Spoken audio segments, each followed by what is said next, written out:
ಮುಖ್ಯಮಂತ್ರಿ ಸಿದ್ದರಾಮಯ್ಯನವರ ವಿರುದ್ಧ ಪ್ರಾಸಿಕ್ಯೂಷನ್ಗೆ ರಾಜ್ಯಪಾಲರು ಅನುಮತಿ ಕೊಟ್ಟಿರೋದನ್ನ ಖಂಡಿಸಿ ರಾಜ್ಯಾದ್ಯಂತ ಇವತ್ತು ಕಾಂಗ್ರೆಸ್ನವರು ಪ್ರತಿಭಟನೆಗೆ ಕರೆ ಕೊಟ್ಟಿದ್ದಾರೆ.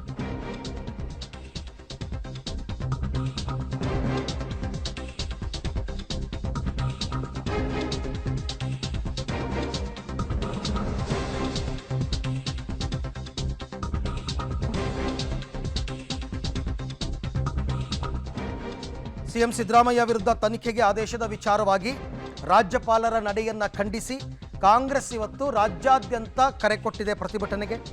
ಕಾಂಗ್ರೆಸ್ ಘಟಕದವರು ಇವತ್ತು ರಾಜ್ಯಾದ್ಯಂತ ಪ್ರತಿಭಟನೆ ಮಾಡ್ತಾರೆ. ಬೆಂಗಳೂರಿನ ಫ್ರೀಡಂ ಪಾರ್ಕ್ನಲ್ಲಿ ಉಪಮುಖ್ಯಮಂತ್ರಿ ಡಿ.ಕೆ. ಶಿವಕುಮಾರ್ ನೇತೃತ್ವದಲ್ಲಿ ಪ್ರತಿಭಟನೆ ನಡೆಯುತ್ತೆ. ಹಾಗೆಯೇ ಟಿ ನರಸೀಪುರ ಬಂದ್ಗೆ ಕಾಂಗ್ರೆಸ್ ಘಟಕ ಕರೆ ಕೊಟ್ಟಿದೆ. ಮೈಸೂರನ್ನು ಕೂಡ ಬಂದ್ ಮಾಡ್ತೀವಿ ಅಂತ ಹೊರಟಿದ್ರು. ಸ್ವಲ್ಪ ಅದು ಗೊಂದಲ ಇದೆ. ಅಹಿಂದ ಸಂಘಟನೆಗಳು ಮೈಸೂರಿನಲ್ಲಿ ಪ್ರೊಟೆಸ್ಟ್ ಮಾಡ್ತಾರೆ. ಮೊನ್ನೆ ಕೂಡ ಅವರು ಮಾಡಿದ್ರು.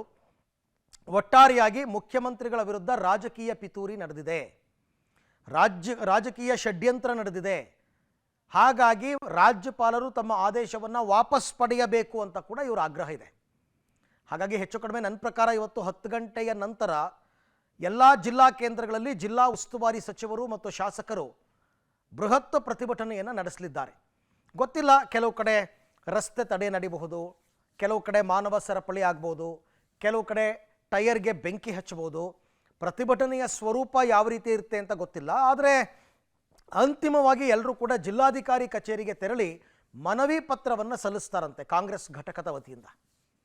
ಜಿಲ್ಲಾಧಿಕಾರಿಗಳ ಮುಖಾಂತರ ಮನವಿ ಪತ್ರ, ಅಂದರೆ ರಾಜ್ಯಪಾಲರು ತಮ್ಮ ಆದೇಶವನ್ನು ವಾಪಸ್ ಪಡೆಯಬೇಕು ಅಂತ. ಸಹಜವಾಗಿ ಧಿಕ್ಕಾರ ಘೋಷಣೆಗಳು, BJP ವಿರುದ್ಧ, ರಾಜ್ಯಪಾಲರ ವಿರುದ್ಧ ಇವೆಲ್ಲವನ್ನು ಕೂಡ ಎಕ್ಸ್ಪೆಕ್ಟ್ ಮಾಡ್ಬೋದು.